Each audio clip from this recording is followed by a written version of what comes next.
Section 6 of Mice and Men. The deep green pool of the Salinas River was still in the late afternoon. Already the sun had left the valley to go climbing up the slopes of the Gabillion Mountains, and the hilltops were rosy in the sun.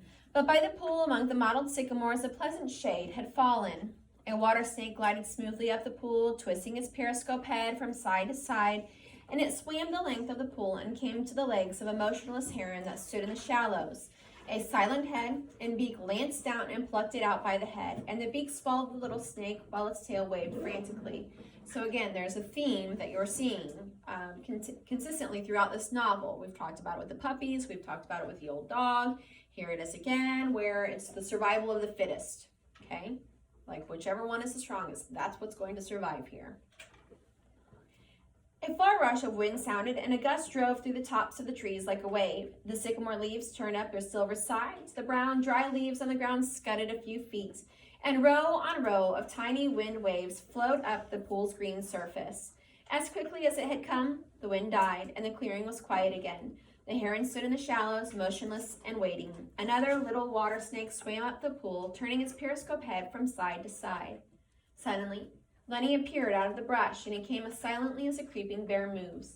The heron pounded the air with its wings, jacked itself clear of the water, and flew off downriver. The little snake slid in among the reeds at the pool's side.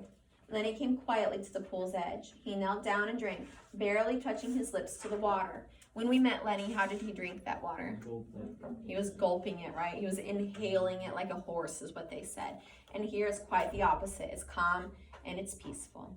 He was also told not to drink the water. And he was told not to drink the water. When a little bird skittered over the dry leaves behind him, he jerked his head up and he strained toward the sound with eyes and ears until he saw the bird, and then he dropped his head and drank again. When he finished, he sat down on the bank with his side to the pool so that he could watch the trail's entrance. He embraced his knees and laid his chin down on his knees. The light climbed on out of the valley, and as it went, the tops of the mountains seemed to blaze with increasing brightness. Lenny said softly, "I didn't forget you, you bet. Goddamn, hide in the brush and wait for George." He pulled his hat down low over his eyes. "George gonna give me hell," he said. "George gonna wish he was alone and not have me bothering him." He turned his head and looked at the bright mountain tops. "I can go right off there and find a cave," he said, and he continued sadly, and never have no ketchup, but I won't care. If George don't want me, I'll go away. I'll go away. And then from out of Lenny's head, there came a little fat old woman. She wore thick bull's-eyes glasses, and she wore a huge gingham apron with pockets, and she was starched and clean. She stood in front of Lenny and put her hands on her hips, and she frowned disapprovingly at him.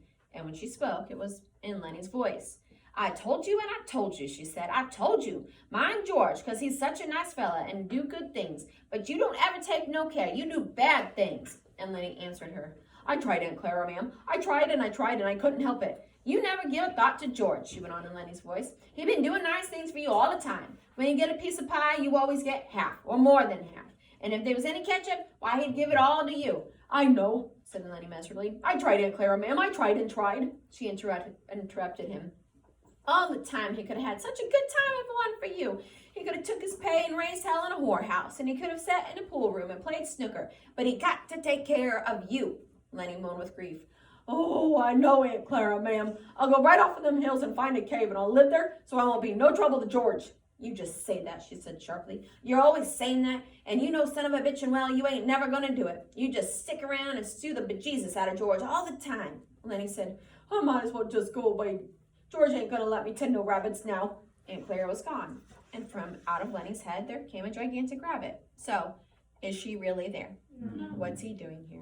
Hallucinating. Yeah, he's hallucinating. He's projecting his emotions, right? Like he has some serious guilt here, and he has to have someone else telling him these things because it can't be him just debating it in his own head. It sat on its haunches in front of him, and it wagged its ears and crinkled its nose at him, and it spoke in Lenny's voice too. "10 rabbits," it said scornfully. "You crazy bastard. You ain't fit to lick the boots of no rabbit. You'd forget him and let him go hungry. That's what you do. And then what would George think?" "I would not forget," Lenny said loudly. "The hell you wouldn't," said the rabbit. "You ain't worth a grease jack pin to ram you into hell. Crass-nosed George done everything he could to jack you out of the sewer, but it don't do no good. If you think George's gonna let you tend the rabbits, you're even crazier than usual. He ain't. He's gonna beat the hell out of you with a stick. That's what he's gonna do." Lenny retorted belligerently. He ain't neither. George won't do nothing like that. I never knew George since I forget when, and he ain't never raised his hand to me with a stick. He nice to me. He ain't gonna be mean. Well, he's sick of you, said the rabbit. He's gonna beat the hell out of you and then go away and leave you. He won't, Lenny cried frantically. He won't do nothing like that. I know George. Me and him travels together. But the rabbit repeated softly over and over. He gonna leave you, you crazy bastard. He gonna leave you all alone. He gonna leave you, you crazy bastard. Lenny put his hands over his ears. He ain't, I tell you he ain't. And he cried, oh, George, George, George. George came quietly out of the brush and the rabbit scuttled back into Lenny's brain. George said quietly, what the hell are you yelling about? Lenny got up on his knees. You ain't gonna leave me, are you, George? I know you ain't. George came stiffly near and sat down beside him. No, I knowed it. You ain't that kind. George was silent. Lenny said, George? Yeah, I've done another bad thing. It'll make no difference, George said, and he fell silent again. Only the topmost ridges were in the sun now. The shadow in the valley was soft and blue. From the distance came the sound of men shouting to one another, and George turned his head and listened to the shouts. Lenny said, George? Yeah? Ain't you gonna give me hell? Give you hell? Sure, like you always done before, like, if I didn't have you, I'd take my $50. Jesus Christ, Lenny, you can't remember nothing that happens, but you gonna remember every word that I say? Well, ain't you gonna say it?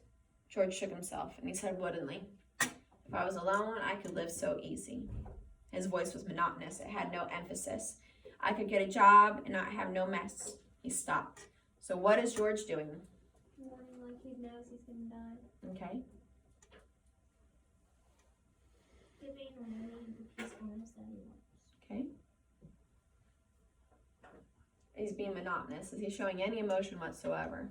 No, he's just going through the movements here is what he's doing. Okay, like this is what Lenny wants, this is what he's used to, I'm going to give it to him. Go on, said Lenny. And when the end of the month come, I could take my $50 and go to a cat house. He stopped again. Lenny looked eagerly at him. Go on, George, ain't you gonna give me no more help? No, said George. Well, I can go away. I'll go right off in them hills and I'll find a cave if you don't want me. George shook himself again. No, I want you to stay here with me. Lenny said craftily. Tell me like you've done before. Tell you what? About the other guys and about us. George said, guys like us, they got no family. They make a little stake and then they go and blow it. They ain't got nobody in the world that gives a hoot and hell about them. But not us, Lenny cried happily. Tell about us now. George was quiet for a moment. But not us, he said.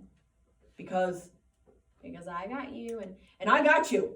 We got each other. That's what. That gives a hoot and a hell about us, Lenny cried in triumph. The little evening breeze blew over the clearing, and the leaves rustled, and the wind waves flowed up the green pool. And the shouts of men sounded again, this time much closer than before. George took off his hat. He said shakily, Take off your hat, Lenny. The air feels fine. Lenny removed his hat dutifully and laid it on the ground in front of him. The shadow in the valley was bluer, and the evening came fast. On the wind, the sound of crashing in the brush came to them. Lenny said, Tell how it's going to be.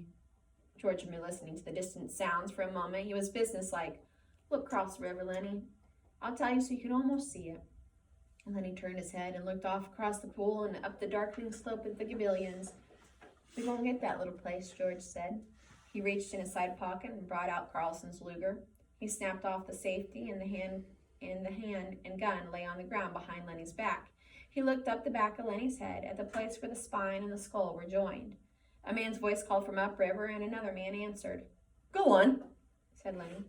George raised the gun, and his hand shook, and he dropped his hand to the ground again. Go on. How's it going to be? We're going to get a little place. We'll have a cow, said George, and we'll have maybe a pig and chickens, and down the flat we'll have a little piece of alfalfa. For the rabbits, Lenny shouted. For the rabbits, George repeated. And I get to tend the rabbits. And you get to tend the rabbits. Lenny giggled with happiness. And live off the fat of the land. Yes. Lenny turned his head. No, Lenny. Look down there across that river like you can almost see the place. Lenny obeyed him. George looked down at the gun. There were crashing footsteps in the brush now. George turned and he looked towards them. Go on, George. When are we going to do it? Gonna do it soon. Me and you. You and me. Everybody gonna be nice to you. Ain't gonna be no more trouble. Nobody gonna hurt nobody nor steal from them. Lenny said, I thought you was mad at me, George. Ah, said George. No, Lenny, I ain't mad. I never mad. And I ain't mad now. That's the thing I want you to know. The voices came close now. George raised the gun and listened to the voices, and Lenny begged, let's do it now. Let's get that place now. Sure, right now. I gotta. We gotta. And George raised the gun and steadied it, and he brought the muzzle of it close to the back of Lenny's head. The hand shook violently, but his face set and his hand steadied. He pulled the trigger. The crash of the shot rolled up the hills and rolled down again. Lenny jarred and then settled slowly forward to the sand, and he lay without quivering. George shivered and looked at the gun, and then he threw it from him, back up on the bank near the pile of old ashes.